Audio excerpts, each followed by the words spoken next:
देखिए, आपने प्रश्न किया माया संबंधी कि माया क्या है। तो माया के विषय में लोग बहुत सारी कपोल कल्पनाएं करते हैं, बातें गढ़ते हैं कि माया का ये स्वरूप है, माया का ये स्वरूप है, किंतु सही सही उत्तर किसी ने नहीं दिया, कोई नहीं देता, और हम उसे मानेंगे भी नहीं। हमारे लिए, किसी के लिए भी मान्य नहीं है कि माया क्या है। कोई कहता है धन ही माया है, अर्थात रुपया पैसा।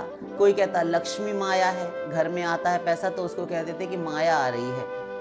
ये सब बकवास से काम नहीं चलता। जब हम शास्त्रीय भाषा में, क्योंकि हमारे लिए अंतिम अथॉरिटी वेद हैं और वेद से हटकर हम कोई बात नहीं मानते, और नहीं मानने हम सनातनियों को, सनातन धर्मावलंबियों को। अपने सनातन धर्म में सारे के सारे उत्तर, वेद में ऐसा कोई भी विषय नहीं है जो ना दिया गया हो, जिस पर विचार ना किया गया हो। तो सब कुछ हमारा वेद ही बताता है और हम वेद से ही मानते हैं। हमारे पुराणों, शास्त्रों, ग्रंथों में, धर्मशास्त्रों में, हमारे वेदों में जो नहीं कहा गया हम उसको नहीं मानेंगे। तो हम वेद से ही समझते हैं कि माया क्या है। देखिए, 3 तत्व हैं। 3 तत्व, आप एक एक शब्द पर ध्यान देकर सुनिए। हम विशेष रूप से इसे डिटेल नहीं करेंगे, फिर कभी बोलेंगे।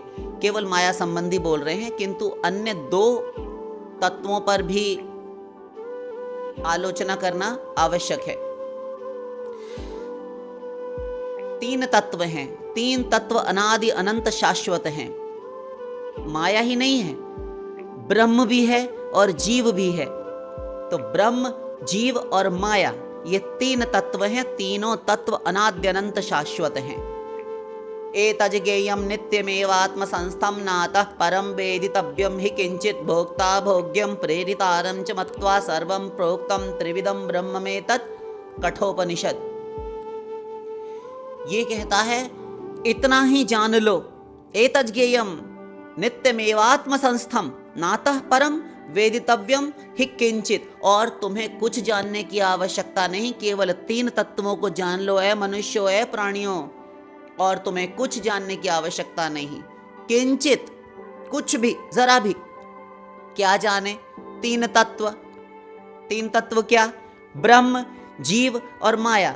भोक्ता ब्रह्म, भोग्य ब्रह्म, प्रेरक ब्रह्म। तो देखिए, भोक्ता कौन हुआ? यह है जीव। भोग्य अर्थात ये माया, यह जीव इस माया का भोक्ता है। भोक्ता अर्थ जो भोगे, भोग्य जिसे भोगा जाए। तो माया रचित पदार्थों को, माया के सारे सामान को, संसार को, ब्रह्मलोक पर्यंत माया रचित है ना, तो इन्हीं का सारा भोग करता है यह जीव। तो जीव हुआ भोक्ता ब्रह्म, माया हुई भोग्य ब्रह्म, एक है प्रेरक ब्रह्म।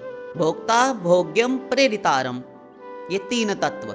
चौथा कोई तत्व नहीं हुआ करता वेद के अनुसार। तो 2 तत्व हुए, एक जीव और एक ब्रह्म। तीसरा हुआ माया। तो माया के विषय में आपने पूछा, समझिए। देखिए, माया के लिए ही वेद में फिर कहा गया, मायां तु प्रकृतिम विद्यानम आयिनम तु महेश्वरम तस्यावयव भूतस्तु व्याप्तम सर्वमिदं जगत। वह उन सर्वसमर्थ महेश्वर, उन भगवान, उस पर ब्रह्म की एक शक्ति विशेष है जिसे माया कहते हैं। आ गया? तो माया ईश्वर की एक शक्ति है। फिर कहा, भागवत जी में चलिए, ये तो हुआ वेद। पुराण में चलिए, ये श्वेताश्वतर उपनिषद का मंत्र है। अब आप चलिए भागवत में। ये माया भगवान की एक दुर्लंघ्य शक्ति है, इसका अतिक्रमण कोई नहीं कर सकता, कोई नहीं लांघ सकता। भगवान देखकर हंसते हैं अपनी इस माया की शक्ति को और कहते हैं, मेरी इस बलवती माया का बल तो देखो, जो बड़े बड़े धर्म धुरंधर को अपने पैरों तले रौंद डालती है, पीस देती है। इतनी बलवती। ज्ञानी नाम अपि चेतांसी देवी भगवती ही सा बलादाकृष्य मोहाय महामाया प्रयच्छति। सप्तशती, प्रथम अध्याय, महाकाली चरित्र, प्रथम चरित्र में ये श्लोक मिल जाएगा। ये कहता है, बड़े बड़े ज्ञानियों के भी चित्त को बलपूर्वक, बलादाकृष्य खींचकर, यह वह योग माया वह माया मोह में डाल देती है, ऐसी शक्ति है।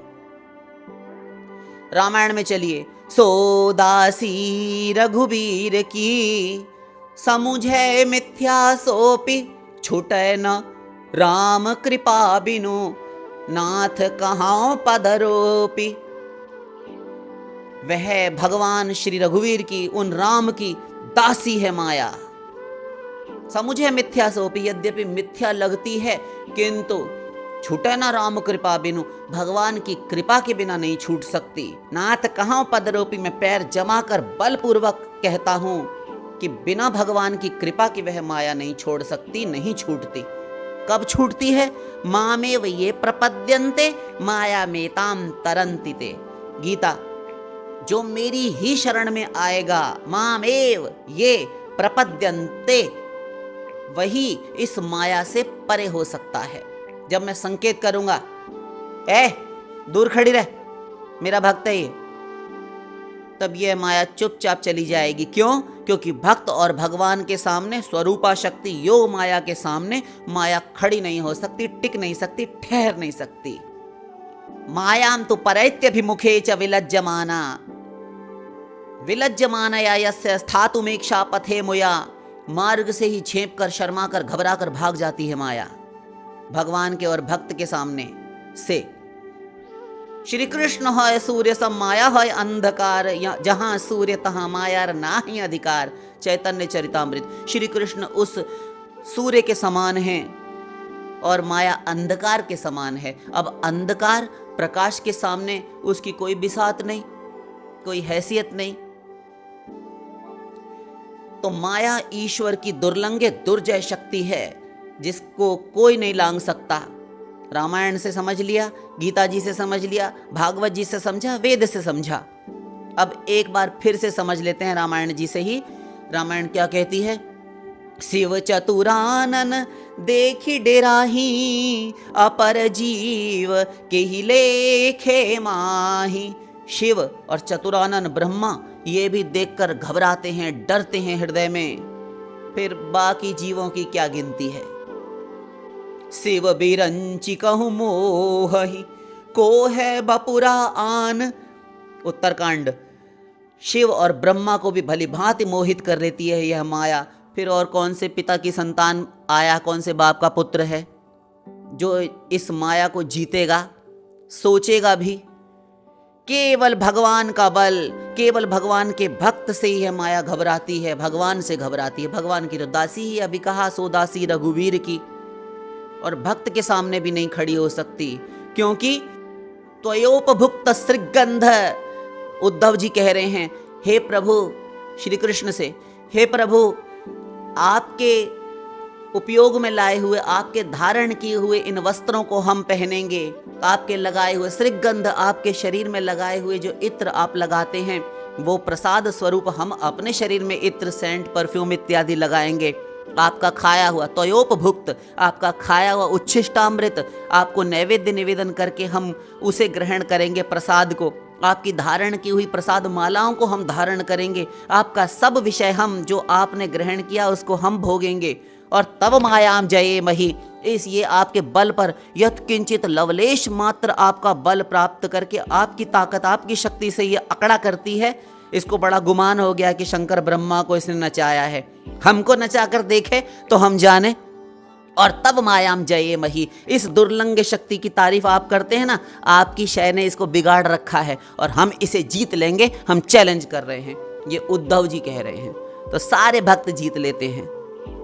तो वह भगवान की अचिंत्य शक्ति, वह दुर्लंघ शक्ति है माया, और कुछ नहीं है माया। ये जो आपको बताए फिरते हैं कि माया ऐसी है वैसी है, माया का ये स्वरूप नहीं है। वेद शास्त्रों से हमने बता दिया कि माया भगवान की पर्सनल एक शक्ति का नाम है, और उसे कोई ऋषि मुनि, योगी, कर्मी, ज्ञानी, ध्यानी, दानी कोई नहीं जीत सकता, केवल भक्त जीत सकता है। और जीता है, जीतते रहेंगे भक्ति के बल पर। शेष फिर लाडली लाल की।